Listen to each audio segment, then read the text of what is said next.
ఉండడానికి ఇళ్లు ఎంత అవసరమో ప్రజాస్వామ్య దేశంలో నిరసనలు తెలియచేయడం కూడా అంతే అవసరం. అయితే నిరసనలు ఎక్కడ తెలియచేయాలి, ఎలా చేయాలన్నదే ఉద్యమకారుడి ఎంపిక. అక్కడ అనుమతి ఇవ్వాలా వద్దా అనేది ప్రభుత్వ నిర్ణయం. ఇప్పటివరకు హైదరాబాద్ లో నిరసనలు తెలిపే వేదిక ఇందిరా పార్క్ లోనే ఉండేది. కానీ ఇప్పుడు ఆ వేదికను ఎత్తేసింది సర్కార్.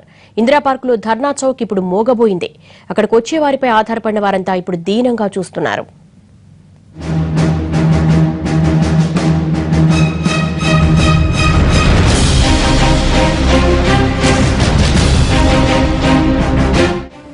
ధర్నాలు చేసుకోవడం, నిరసనలు ప్రభుత్వం దృష్టికి తీసుకెళ్లడానికి ఎప్పటినుంచో వేదికలున్నాయి. ఉమ్మడి రాష్ట్రంలోని ఇందిరా పార్క్ లో ఎవరైనా నిరసన తెలిపేందుకు వీలుగా అవకాశం కల్పించారు. ఇందిరా పార్క్ అంటే ముందు అసెంబ్లీకి ఎదురుగా ఉండే ఆల్ ఇండియా రేడియో వద్దే ధర్నాలకు అవకాశం ఇచ్చేవారు. ఏ అంశానికి సంబంధించిన సమస్య మీద ఆందోళన చేస్తున్నారో ఆయా శాఖలకు చెందిన మంత్రులు కానీ ఆ శాఖ అధికారులు కానీ వచ్చి ధర్నా వద్దే వినతి పత్రాలను కూడా తీసుకునేవారు. కానీ దాన్ని 1970లో ఆల్ ఇండియా రేడియో దగ్గర నిరసనలు, ధర్నాలను నిలిపివేశారు. ఆ తర్వాత ఆందోళనలకు కోటిలోని జ్ఞాన్ మందిర్ దగ్గర పార్కులో అవకాశం ఇచ్చేవారు. కానీ జ్ఞాన్ మందిర్ వాడి అభ్యంతరం తెలపడంతో ఆందోళనలకు ఈఎన్టీ ఆసుపత్రి దగ్గర ఉన్న నేతాజీ పార్క్ వేదికగా మారేది. తర్వాత అది లుంబిని పార్క్ వద్దకు చేరింది.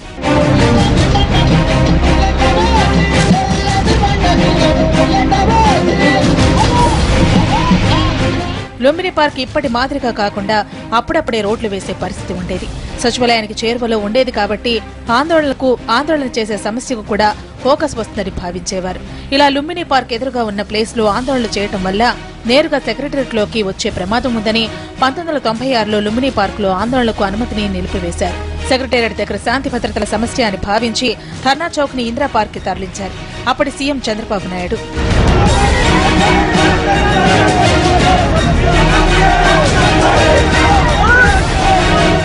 ఇందిరా పార్క్ లో ధర్నా చౌక్ ఏర్పాటు నాటికి అక్కడంతా మురికి కోపం. హుసేన్ సాగర్ లోతట్టు ప్రాంతంలో ఉండటంతో అక్కడి ప్రాంతం అంతా విపరీతమైన మురికి వాసన వచ్చేది. రాను రాను దాన్ని అభివృద్ధి చేయడంతో నిరసనలు తెలియజేయాలనుకున్న వారంతా ఇక్కడికి వచ్చి ఆందోళన చేసేవారు. అప్పటి నుంచి ఇప్పటి వరకు ఇక్కడ ఎన్నో వేల సమస్యలకు ఇందిరా పార్క్ ధర్నా చౌక్ వేదికగా మారింది.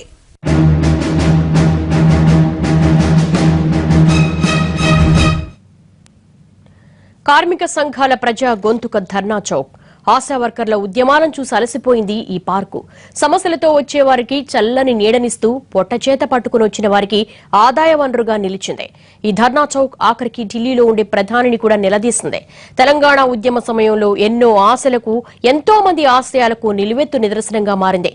తిరుగుబాటు గొంతెత్తిన వారందరికీ ఆపన్న హస్తమిచ్చింది. కానీ ఇప్పుడు మౌనంగా ఉండిపోయింది.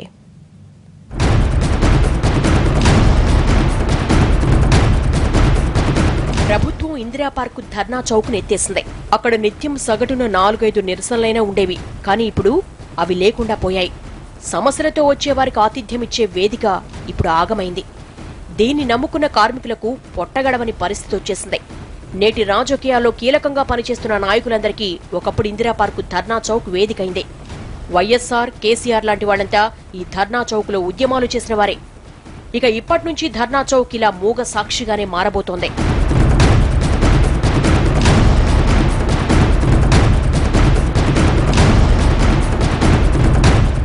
ధర్నా చౌక్ లో నిరసన తెలపడానికి వచ్చేవారిలో ఓ రోజు నిరసన తెలిపేవారు ఉంటారు.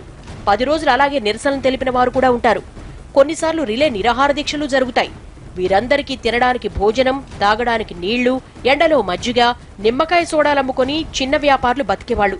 బతుకు తెరివే లేదనుకునేవారు కనీసం నీళ్ల ప్యాకెట్ అయినా అమ్ముకుని బతికేవారు. కానీ ఇప్పుడు ఆ చిన్న చిన్న బతుకు జీవుల బతుకు తెరువు లేకుండా పోయింది. ఇలా ధర్నా చౌక్ లో ఏ చిన్నపాటి ధర్నా చేయాలన్నా మినిమం టెంట్ కావాల్సిందే. ధర్నా చౌక్ వచ్చామంటే అంతా గుమి కొడతారు.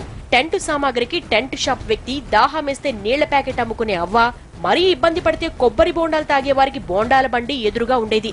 ఒక రోజు, ఒక వారం అని చూడకుండా ఇక్కడ అందరికీ బతుకు తెరువుండేది. ఆదివారం కూడా చిరు వ్యాపారులకు ఫుల్లు గిరాకీ. కానీ ఇప్పుడు ఆ వ్యాపారులంతా పొట్ట చేత పట్టుకోవాల్సి వచ్చింది.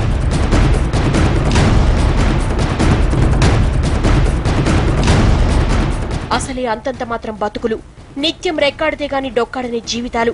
కానీ ధర్నా చౌక్ ని నమ్ముకుని బతుకీడిస్తున్న జీవితాలు ఏమైపోతాయి? ధర్నా చౌక్ చుట్టూ ఉన్న చిరు వ్యాపారులకు ఉపాధి సన్నగిలిందే. ఆశించిన మేర వ్యాపారం కాకపోవడంతో ఆర్థికంగా ఇబ్బంది పడుతున్నారు. బతుకు జీవుడా అంటూ నగరాన్ని వెతుక్కుంటూ వచ్చిన వారిలో ఇక్కడ ఆశ్రయం పొందుతున్న వారు కూడా లేకపోలేదు. ఇక్కడ కనిపిస్తున్న పెద్దాయన పేరు నరసింహ. మెదక్ జిల్లా నుంచి 16 ఏళ్ల క్రితం హైదరాబాద్కు వలసొచ్చారు. నాటి నుంచి ఇప్పటికీ ధర్నా చౌక్లోనే నిమ్మకాయ సోడాలు అమ్ముకుంటూ పొట్టగడుపుకుంటున్నాడు. ధర్నా చౌక్ రెగ్యులర్ గా నడిచినప్పుడు నిత్యం 1000 రూపాయలకు పైగా గిట్టుబాటు అయ్యేది. కానీ ఇప్పుడు అది సగానికి పడిపోయింది. పొట్ట గడుస్తుందే తప్పితే తిప్పలు తప్పటం లేదంటున్నారు నరసింహం. ఇప్పుడు ఈ ధర్నాలు బంద్ అయింది, మాకు ఏమీ గిరాకులు రావడం లేవు. తప్పనిసరి మాకు ఇక్కడ రావాలే ఉద్దేశం అని కోరుకుంటున్నాం. మేము ఇంతకుముందు పబ్లిక్ వచ్చిండ్రు, 4 గిరాకులు ఎక్కువ వచ్చినాయి. ఇప్పుడు పబ్లిక్ లేరు, మాకు ఇప్పుడు ఏమీ జరగడం లేదు మాకు. ఇక ఈయన పేరు శంకర్. 10 ఏళ్ల క్రితం పట్నం బాట పట్టారు. నారాయణ్ ఖేడ్ నుంచి వచ్చి పండ్లు అమ్ముకుంటూ జీవిస్తున్నారు. ప్రతి ఏటా ధర్నా చౌక్ లోనే ఇలా పళ్ళు అమ్ముకుంటున్నారు.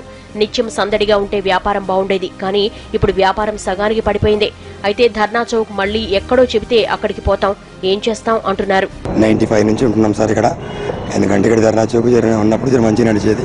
ఇప్పుడు ప్రస్తుతానికి మీటింగ్ లేవు కాబట్టి కొంచెం బేరం తక్కువ అవుతుంది. ధర్నాకు వచ్చిన వారికి మస్టుగా ఆకలి వేయడం, వారికి ఆకలి తీర్చడం సాయి మీల్స్ అలవాటు. ధర్నా చౌక్ వచ్చేవారంతా పేదలే కాబట్టి వారికి తక్కువ ధరలో భోజనం అందించడంతో ధర్నా చౌక్ వచ్చేవారంతా ఇక్కడే భోజనం చేస్తూ ఉంటారు. కానీ 2 నెలలుగా వారికి ఉపాధి పోయింది. దీనికి తోడు అక్కడ ఇంతకు ముందు 7 వర్కర్లు పనిచేసేవారు. కానీ ఇప్పుడు తన పని వారిని కూడా తగ్గించుకోవాల్సి వచ్చిందంటున్నారు యజమాని. వ్యాపారం కూడా సగానికి పడిపోయింది. ధర్నా చౌక్ ఉన్నప్పుడు మాకు రోజుకు ఇక్కడ 7 మంది పనిచేసే వాళ్ళము. ఇప్పుడు మాకు రోజు వాళ్ళకు జీతాలు ఇవ్వలేక 2-3 పనిచేసుకుంటున్నాము. ధర్నా చౌక్ జరిగి ఉంటే మాకు రోజు లాభాలు వచ్చేసి 100 మంది వచ్చినా కానీ తినిపోయేవాళ్ళు. ప్రజెంట్ ఇప్పుడు మాకు 10 మంది 15 మంది వచ్చి తినిపోయే రకం అయిపోయింది. కష్టంలో ఉన్నాము. ధర్నా చౌక్ కంపల్సరీ ఉంటే పేద ప్రజలకు కానీ మాలాంటి వాళ్ళకి కానీ ఎవరికైనా సరే లబ్ధి చెందుతుందని చెప్పేసి మేము ఆశిస్తున్నామండి. నిత్యం ఇందిరా పార్కులో ఏదో ఓ చోట టెంట్ వేసేవారు. ధర్నాలకు వచ్చేవారికి టెంట్లు సప్లై చేయడానికి ధర్నా చౌక్ చుట్టూ 4 టెంట్ హౌసులు వెలిశాయి. ధర్నాలు జరిగితే 4కి 4 చేతుల పనుండేది. కానీ ఇప్పుడు అది లేకుండా పోయింది.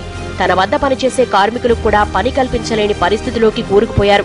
ఇంతకుముందు ధర్నాలు చేసినప్పుడు చాలా లాభంగా అన్ని విధాలుగా 100 కుటుంబాల దగ్గర చాలా మంచిగా బతికిరు.